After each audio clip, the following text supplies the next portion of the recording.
Hello, good morning, and welcome to P&B Morning Show. My name is Isa Nu, and thanks for joining us this morning on the morning show. A beautiful Monday morning in the capital city of Abuja. Hi, good morning, Mr. Isa. Hi, listeners and viewers out there. Hope you're not so cold this morning. The weather is a bit cold and dusty. Somehow, is it easy or somehow? Just Yeah. The weather generally has been very, very fair for some time now. Fair, you say? Yeah. Because we are not yet in that period where you just have to make sure that your AC is always on 24 hours. Actually, but then at night. I think people have advised, or medical personnel have advised that individuals should go out with their nose masks because of the dust and other things that is flying in the air. Beyond that, I noticed that just recently there is something happening in China. I don't know if you are aware of it. The issue of not COVID-19 per se, but something related to it. Because I was told that even the mortuaries are filled up, the hospitals are filled up, and people have actually started putting on their nose masks. Do you have yours? Yeah, I know. Obviously. So that's how we can start this morning, morning show. And a very beautiful morning in the capital city of Abuja, just like I did noted. The road actually is busy. This seems to be the first, will I say the first official Monday after the break. Yes. So many Nigerians, I saw them this morning rushing down to their places of work. And it's a very beautiful morning, and so many issues actually happened yesterday. And just before now, the president actually visited Enugu State to commission some projects in the southeastern part of the country, and he did raise critical conversation over the weekend, stating it very clear that he's out for this particular job as president, and he knows what it takes to lead Nigeria. So looking at what the president said, so many criticism last year, from the issue of mobile phone subsidy, the issue of the VAT increment, to taxation, so many floating of the naira, of the currency, and the rest of it. So are you expecting anything beyond what the president has said? Well, we'll just be very positive. You know, to be very positive, but then we'll just be very positive, and then we hope that he keeps to his words and then his promises. We know that last year, 2024, was pretty tough and was pretty rough, but then based on what he has said, let's benefit of the doubt. So, we're in 2025, and then so much is expected to happen this year. And I know one of the first issues that the National Assembly will be dealing with this year is the budget defense, and definitely so many Nigerian parastatals, or let me say head of agencies, will be there to defend their budget before it will be passed. The president presented that same budget to the National Assembly before they close the National Assembly, but then the resumption will be definitely in this January, and so much will be looked into, most especially the issue of 10 billion being budgeted for the Senate president and that of the Speaker Tajuddin Abbas. And just yesterday, the Abia State governor did mentioned that he's going to stop payment on. Yes, it's going to stop payments of primary and secondary schools and certain renovation of healthcare facilities. That was pretty impressive. So, but in that particular aspect, he's going to stop the payment? Yeah, he's going to stop any form of payment for primary and secondary school.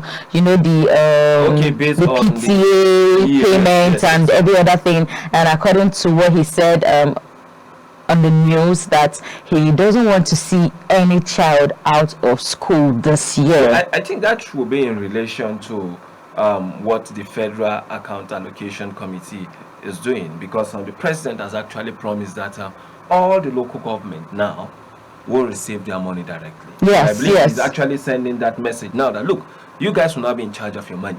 So take care of the primary school, take care of the junior secondary school, and then the primary health care. Yeah, he did mention that.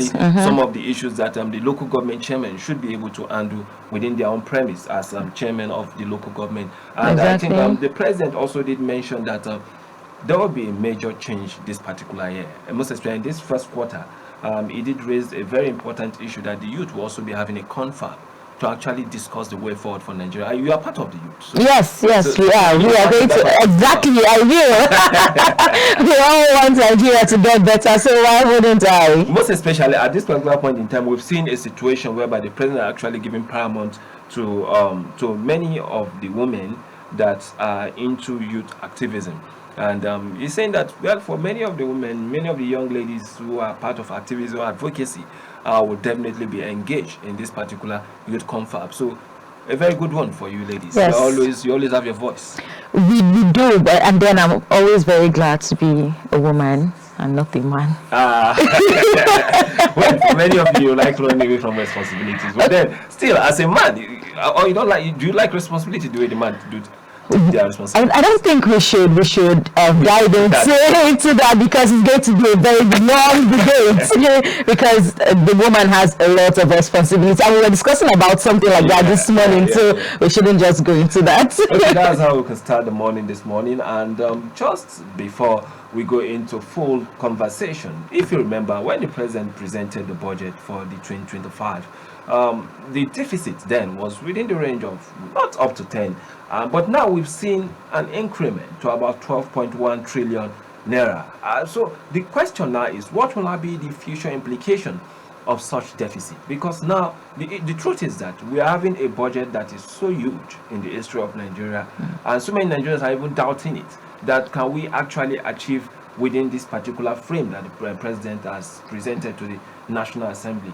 And with respect to that, we are now seeing a 12.1 trillion naira deficit, and many Nigerians are concerned that how should we, or why should we be having 12.1 trillion naira deficit? And that's the more reason why we'll be having this conversation this morning with a developmental economist in person of Mr. Acheson Leslie, who will be joining us via call this morning from his location here in Abuja. So we'll go on a very short break, and when we return, we'll start up with the conversation.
from that mouth break. And just before the break, I did inform you that we'll be joining Mr. Leslie Achesunwe this morning to have the conversation on the issue of 12.1 trillion naira deficit, a 28% increment from the previous year of 2024. And so much has been said regarding this particular issue, and how can we navigate problems like this, because the issue of deficits is becoming a recurring issue. But for those within the space of development economics, they will tell us more, and that's the more reason why we have Mr. Achesunwe. Good morning, Mr. Achesunwe. It's indeed a very good one having you this morning on a very Monday morning, the first Monday in 2025. And just yesterday, between yesterday and a day before, there is this particular issue that is actually taking toll with respect to our budget. The issue of the 12.1% deficit increment based on the 2025 budget that was presented to the National Assembly. What do you think this holds us for?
Okay, please, I would like you to be more audible because your voice seems to be a bit low. And yes, I think this is perfect now. But then, moving forward now, looking at issues like this, and you've already stated that across, that's if you go around other countries, you discover that they also have deficits. But should this be something we should tolerate as a country? So whether tolerating or not, we don't need to say it is something we tolerate. It is part of economic development, evolving towards from a developing country to a developed country. Nigeria needs a lot of capital infrastructure, money to be used for development of the project that will drive the economy. Because we cannot drive the economy with even what we have. We have a challenge of revenue problem. We have a challenge of spending problem. Whatever is good, whatever is the deficit, when we apply for such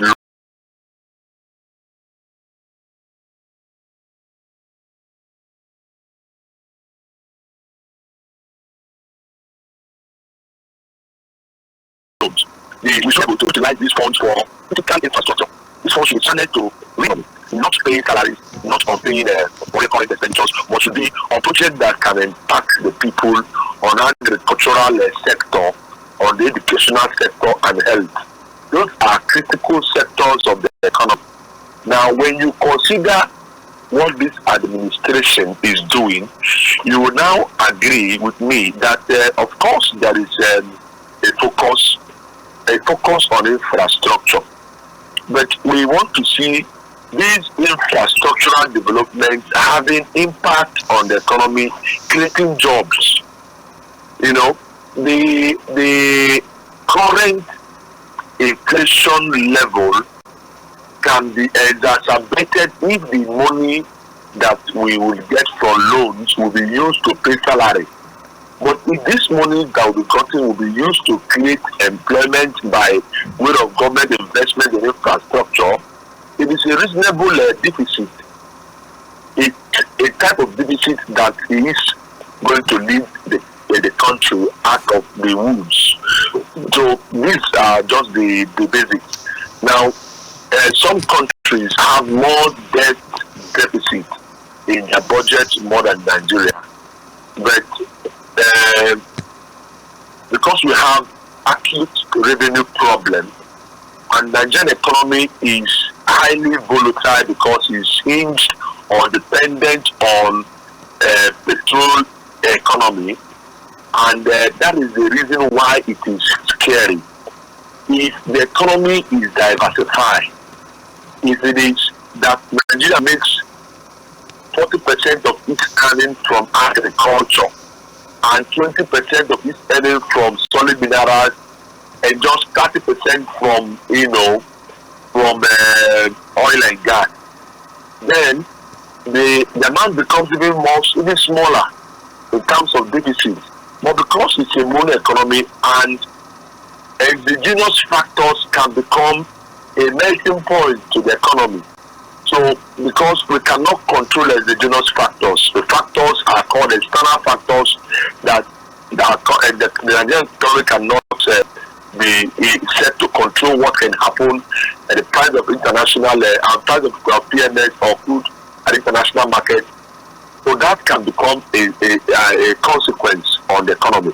But let's say that the economy is robust, such that the agricultural sector, we are doing a lot of exports and attracting 40% in terms of foreign exchange, and we are doing export in solid minerals. Then we will be thinking of, even if we have a trillion deficit, the economy will be able to absorb it. But absorbing 12 trillion deficit and using the 12 trillion to pay salary would further, deepen hardship, create more inflation, increase the debt burden, because when you collect a loan, you need to service these loans, and this debt servicing cost has become a challenge to the economy because it's eating so much. And why it is so is that the economy is not also generating enough in terms of revenue. So when we get to the point when the economy is self-sustaining, dependent much on just the petrol, the dollar, the crude economy, then you would see growth, you will see impact. So we believe that with deliberate investment in these infrastructures that can enable agricultural sector and other rich sector to contribute, we will have positive record, to have good returns in no time. Okay. I think my colleague here has one or two questions for you. So if you can just listen, please. All right. So good morning, Mr. Leslie. It's always nice having you on our show. Thank you. Yes, sir. We know that this federal government deficit spending, the increase, has been a major concern for all or most Nigerians. And Mr. Isan knows that we like to be very practical. So we'd want to know, what do you think would be the social implication of this increment? Especially the common man out there will want to know the implication, a direct implication to him or to her. So what do you think would be the direct implication of this 28% increase in the deficit spending? All right. I think in one of the recent broadcasts of the president, he talked about public trust and how he intends to build public trust, because the common man wants to see trust as a currency, the part of this government. So there is a commitment on the part of the government to grow the economy, and that is why the government has been talking to the citizens for a while now. So let's hope that the common man will benefit if the deficit, we get these loans and are used for, critical infrastructure. The common man will be worse affected if we can't even access the loans that are meant to fix infrastructural needs. So for the common man to resist, the government efforts to acquire these loans that would enable the economy to grow, it means the common man becomes part of the problem. So for the common man not to be part of the problem, the citizens at large need to support the government in what he's doing in terms of,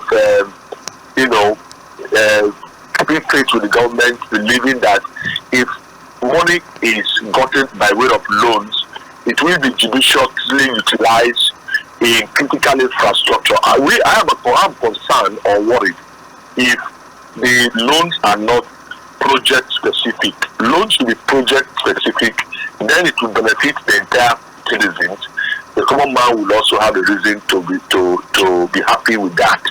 But if it is not project specific, it becomes a challenge because a lot of factors can it happen, which might also include mismanagement of these funds, allowing it to flow into the economy via salaries and other unchecked ways, can lead to inflation, can further disempower or create hardship on the average households and common man.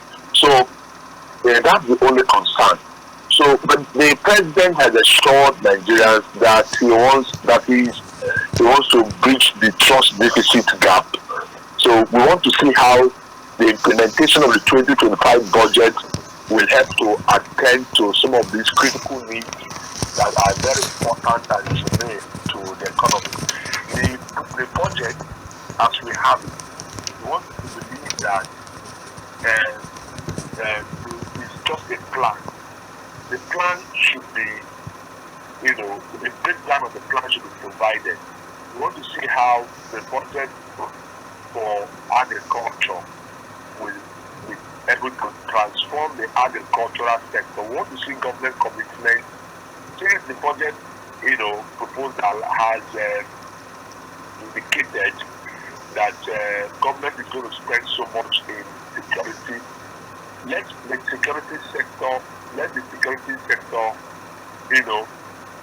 improve so that farmers can go to farm. Smallholder farmers are not going to farm, and it's also creating tension because the economy cannot, sustain itself. The price of food or basic groceries has gone up because of inability of farmers to go to farm. Because these smallholder farmers are basically the ones feeding the larger population. And an urgency, the president said that it's not negotiable, food security. So it is beyond rhetoric, and for it to be so, we want to see a charge, the critical mass that will lead to the transformation of the agricultural sector, value addition to the food chain, so that we don't have post-harvest losses. The project should accommodate such provisions, and there should be enough farmers' inputs and food storage facilities. I have not seen all of that, robustly in the budget. So we hope that it's a learning curve. The government has seen these challenges. Part of what we can have as an assessment that the 2025 budget is to me an ideal budget because it will determine if this government is serious or not. It's one of the budgets that hasn't any side effect from the last administration. So it's a full budget for this administration. So the impact should be such that it's spread in household, it's spread in by sense, so that the economy can be on a steady path of growth. Okay, just listening to what you've stated, very clear, unambiguous, and definitely you're also optimistic about 2025 and the budget that was presented. All your concern now is about the details that are in the budget.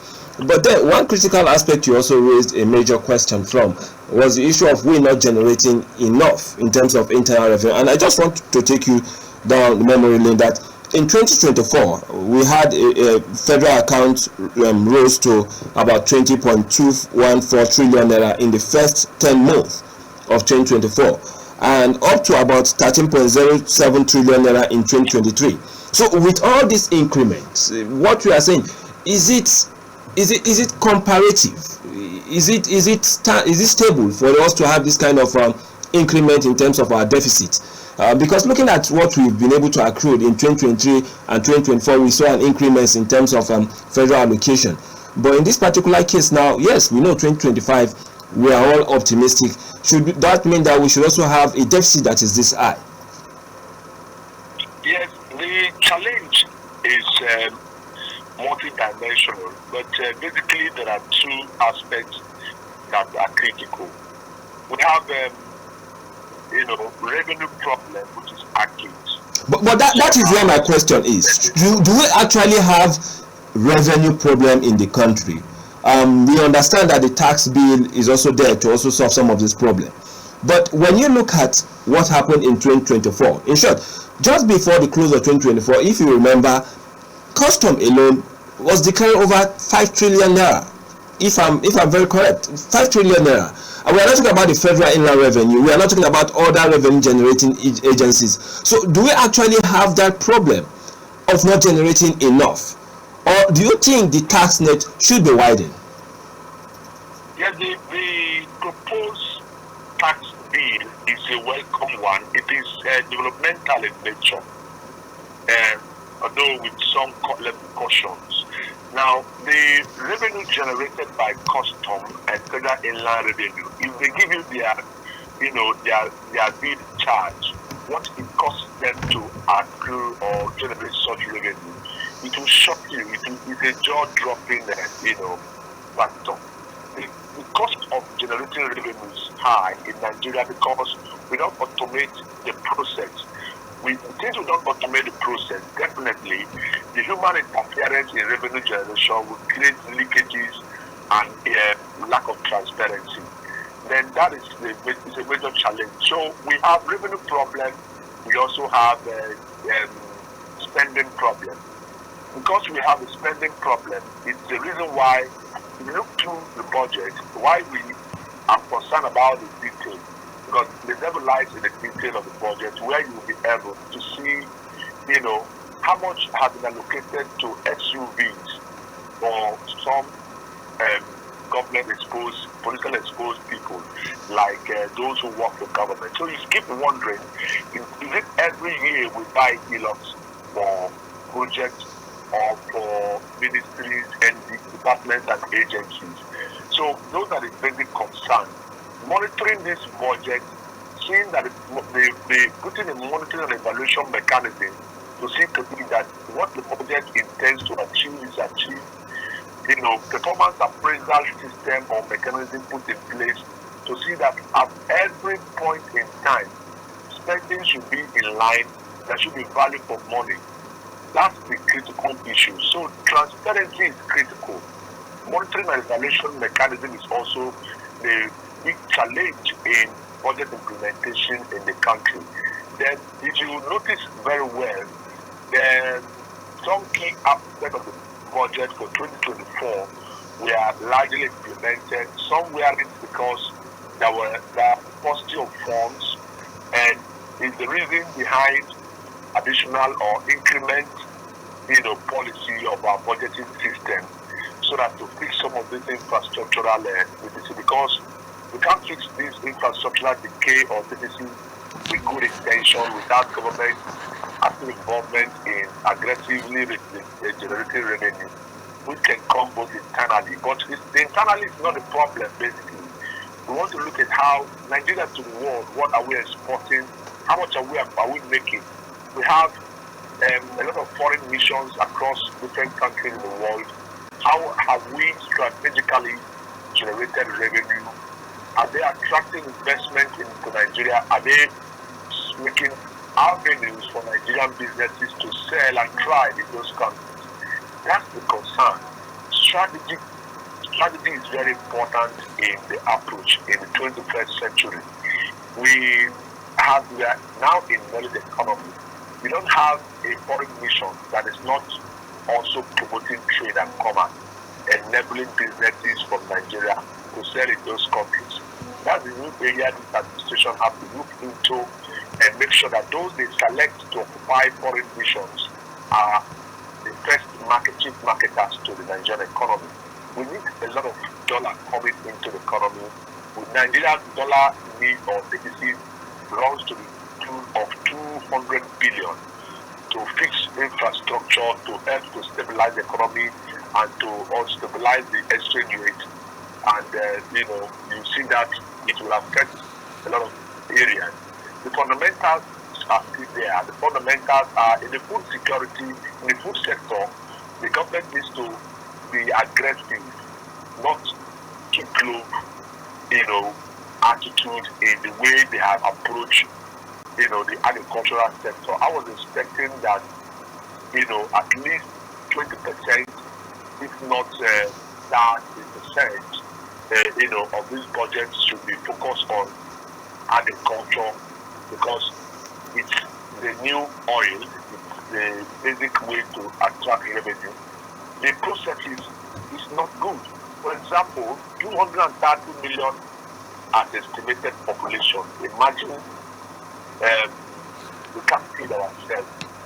The average bag of grain like rice is higher than the minimum wage. It's not sustainable for workers. So, and that is why the teeming population that aren't working, the government is able to fix the agricultural sector. A lot of things will fall in place, even health, because one of the reasons why you have, health issues, the immune system, Nigerian immune system, a lot of people have very low immune system because they're not eating from food. I'm very concerned about this because you've raised the issue of immunology now in this conversation, which shows that yes, you are indeed a developmental analyst, and you've also made it very clear that there are some other aspects that the president will have to actually deal with, and in making sure that yes, issues like this, our deficit should not go beyond board where it becomes very difficult. And if you look at our debts now, our debt is over 134 trillion naira. That's a very huge one, despite the fact that it has not gotten to that benchmark of 70% for us not to be able to access any other loan. But still, let me allow my colleague here to also add one or two questions to what you've just stated. All right. Thank you, Mr. Leslie. You made mention of Nigerian spending, and that the problem is excessive spending. That's the government's excessive spending, and we know that government's excessive spending could also lead to the production of more naira, right? Yeah. And it will also increase. It would also cause an increment in the rise of things and values, inflation. Yes. So the question now is that based on what Mr. President said during his first media chat, he made mention of that he's going to make the value of naira to improve. And with this excessive spending, do you think that the deficit would worsen the value of our naira, and what would be the implication of that? All right, let me take it from what I understand by the question. The first is that spending is not a problem, but if you spend on critical infrastructure, if you spend on projects that will impact the citizens directly, those are fine ways of spending. This is acceptable. But when you spend a lavish lifestyle, you spend on SUVs and keep budgeting on those SUVs every year. The NDAs need to be checked. We need to put a performance management system in place. We need to put monitoring and evaluation mechanism. Most NDAs are not, acting to M&E. They don't see it as very critical because it's a loophole they want to exploit. The government has a department, where they are meant to checkmate ministries and agencies of government, their performance. It should have a monitoring and evaluation mechanism on how the spending are impacted. If government spends on frivolity, the cost on big projects, it will lead to inflation. The government spends on sharing rights, it will lead to inflation. But if the government is spending money on growing rights, it will lead to inflation, it will get employment and stabilize the economy. Because once the food system is strict, you would have a lot of other sectors in the economy would also align. Mind you, some of the agro products or things that come from the farm are used by industries as raw material. So it will also, in the long run, lead to fall in price of goods and services. But if we don't do this and do the other, we will definitely be in the circle. And we need to get out of the circle. And to do that quick and speedily, the government must, strategically look at how to see that the budget has a value for money. And citizens have to give the government the support needed so that the government can achieve what they intend to achieve. I think this way you would have value for money, you would have stability both in the forex, both in the inflation level, both in employment, because the unemployment level has gone to a point that is no longer acceptable. The government shouldn't take it for granted. Investment in areas that create jobs is needed now than ever. That's a very critical one that you've actually stated. And now, if we look at the whole scenario, and then you look at how this budget is being defended by the ministries, departments, and agencies, and you've actually stated that there are situations where you see a particular agency repeating the same budget, not maybe about, you see 30-20% being repeated from the previous year. And one of the House of Rep member in person of Bello El-Rufai, that's the son of the former governor of Kaduna State, did raise this particular issue, that it even got to the point where you see them providing the same amount for the same item that was actually raised in previous year. So looking at all this, in the United States, I know one of the key aspects they use in dealing with issues like this is Department of Government Expenditure, where you actually look at what you've actually budgeted for in the previous year and making sure that yes, that's what that particular budget you made for that previous year was or were properly implemented. So in this particular case of Nigeria, do you think we've done, or the National Assembly have actually done a better oversight function, most especially when it comes after the budget defense or when the budget has been passed? Well, the National Assembly have not done better in my assessment of budget monitoring and oversight function. It is beyond, speaking in the floor against what the MPs are doing. It is supposed to be that the NDA, the National Assembly, put mechanism in place to watch and monitor implementation of this budget. The ministries, MDAs, and departments, most of them are involved in just copying and pasting. They just add budget. Okay, the government wants to budget for the year and propose 47 trillion. They just add let's add what we have last year by 30%. This ministry add, that other one add. Before you know, the budget value of goes up. That is not a good way of working on budget. Our budgeting system entirely is very bad and faulty. That's not how to do budget. Let's look at the family unit budgeting process.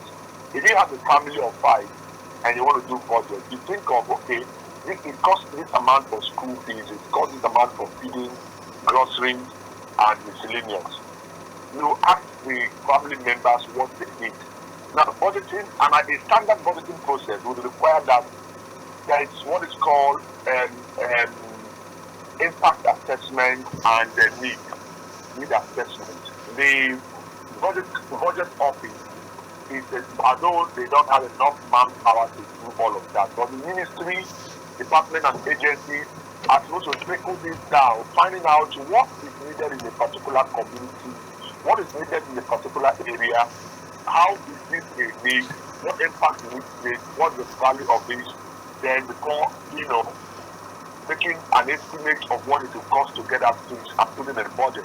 But what we have had is some bureaucrats sit in the office, duplicate what has been duplicated 10 years ago, and still involved in the radars and call it project. Well, that's what we have now. But then we hope that even at that, there should be, there should be positive that comes from what they have, what we are currently, the system we are currently operating. The positive could be implementing what is on the budget, trying to make sure that the budget is monitored, that frivolities are not inserted into the budget so that it doesn't hurt the economy. What I mean by frivolity, some call it budget padding. There is nothing like budget padding that is seen to be illegal.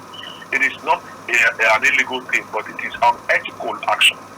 It's because why I say it's not illegal, the law does not prohibit it unless it is made provisions in the law where it is called an illegal action.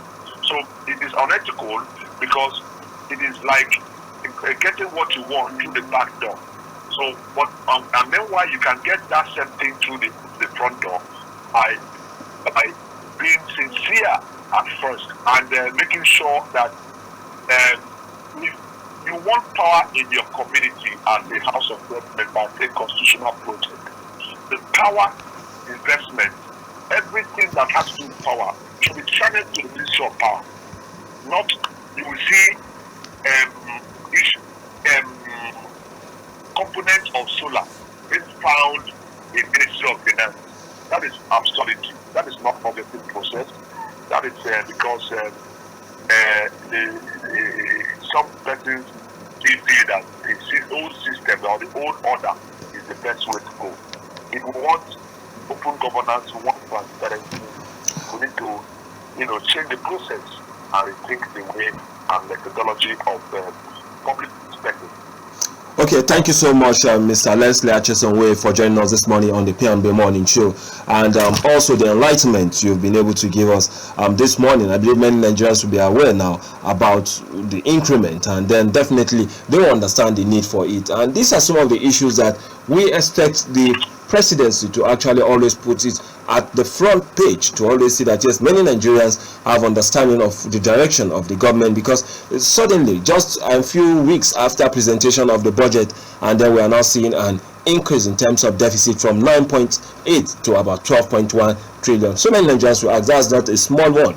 That's over 3 trillion naira. That's a very huge amount of deficit, and we hope and to see that yes, as the economy stabilizes, we want to see a dwindling in terms of our debt, of our foreign debt, which is very, very important. And I'm very, very happy that you raised the critical issue of our foreign mission. What are they actually doing? And the president is here to actually announce new ambassadors and the rest of it. But then we hope to see many of that unveiling itself this year. Thank you so much, Mr. Achesonwe, and thank you for joining us on the P&B Morning Show. It's my pleasure. Thank you. Okay, this is how far we can go with Mr. Achesonwe, a developmental economist, telling us more about the issue of the 12.1 trillion naira deficit and the implication to the Nigerians and also the government itself. So we'll go on a very short break, and when we return, we'll be having our newspaper review, looking at some of the key issues that happened over the weekend.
right, welcome back from that short break.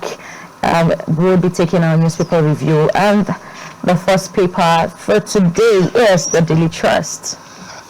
Okay, and on the Daily Trust this morning, we're having 2 trillion naira power project stalled, accountability, PPP, and that's public-private partnership key to reform. Expert, that's 2 trillion naira power project stalled. That's a very huge word. And for 2 trillion naira power project to be stalled, then it means there are so much that is entailed in it, most especially when it comes to the issue just beneath that particular headline saying accountability. So it means something must have happened for this particular project to be stalled. It's very, very important that the issue of power shouldn't be taken lightly. If you remember, during the 1999 to about 2002, there was issue of $16 billion power project money that is still yet to be uncovered, and those are some of the issues that are actually affecting our administration, most especially this our democracy that we practice. When we don't have full accountability, these are some of the issues that definitely Nigerians will not be happy with. So what's the take on that? Okay, still on this particular issue, on the front page of the Daily Trust, we have bandit killed Mieti Allah Share, kidnap wives and daughter. I think that happened in Kaduna. Miracle. Yes, that happened in Kaduna, and I thought we've actually gone past this particular issue because just some days back, Daily Trust actually released a kind of a map to actually show us that the federal government was able to trickle down the issue of insecurity, most especially in the northwestern part between Kaduna and Abuja, Kaduna and Funtua, and then Kaduna, I think, to Kano. So all this particular issue, most especially when you hear the issue of banditry, and you see Kaduna, or Katsina. But now we are now having a situation whereby in the same Kaduna, we have bandit killed a Mieti Allah chair, and that will definitely raise so much issue in the state. Yeah, it is. During the festive season, that's the Christmas season, you know, people were celebrating while some were mourning, because we know that the newspaper carried the kidnap of a complete family, entire family, who were traveling to the village, I'm sure, to celebrate the season. We pray that something will be done. Yeah. Yes. And still on the front page of Daily Trust, we have chicken sellers slash prices amidst low patronage. You bought chicken. How much was yours during the Christmas? All right, so I'm a business person. But we know that at some point chicken was about 25, 30,000, depending on the size of the birds. But some persons were still able to sell for about 15,000, and the rest. It's really crazy. Like, at what point did you get? Did we get to this point where we'd have to buy chicken for 20,000 when it's not turkey? I took time to go and actually price turkey, and I was told it's 130,000. Yes, it is. Wow, that's very huge. And for turkey to be as this expensive and chicken to be this expensive, then it means much need to be done. And still on that Daily Trust, I just something about the WAEC. No, not even the WAEC this time around. Just at the right hand corner, you see new virus hits China. Over 5,000 hospitalized in UK. I was asking if you have your face masks the other time. Yes, I have mine, and you also brought yours. And that's another way for us to be able to shield ourselves from this particular There's issue. Something quite interesting about this, what I can read. The WAEC introduces receipt exams for January, February. That is quite impressive. That's very good. Because over time, you see, after you fail, maybe you've written exam and then you fail. That's all till the next year. And then you wait till that year, the following year you write jam. That's and you have to rewrite the whole thing. But this is a very good one. The world is evolving, and definitely all institutions also should be able to revolutionize their system for better carriage of citizens. And then just beneath it, you have drug trafficking. South Africa releases Saudi Arabia releases 3 Nigerian women after 10 months in jail. They are very, very lucky. Extremely lucky. I think we should move down to the next paper. Next newspaper on our screen now is The Nation. On The Nation, we have battle rages in PDP National Working Committee.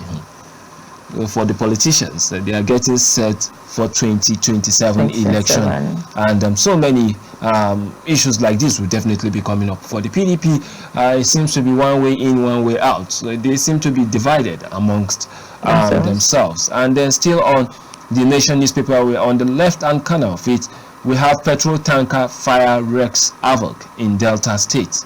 This is becoming a recurring yes, issue. It is, and we don't know, is there any measure that the government will have to put in place to avoid things like this from happening? I think one of the major issues here, number one, is the road. If we see this trailer moving on the road, on a very bad road, you discover that sometimes they had to bend, and by that they are carrying heavy products, and so it makes them slide easily, and that's how they fall. And then when they fall like that, definitely we should expect, especially if they fall at a point where there is maybe lightning or something, definitely we should expect something like that. And then filmmaker arrested for huge drug shipments. That's another one that was released by the NDLA yesterday.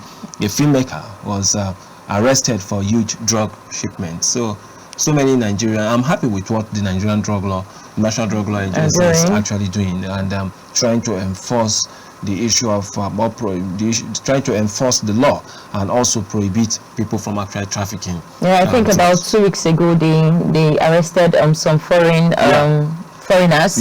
who came in with drugs. That's quite interesting. Still on the front page of the newspaper, we have no tax identification number, no exemption from withholding tax, and that's a huge one coming from the president, I believe from the Federal Inland Revenue.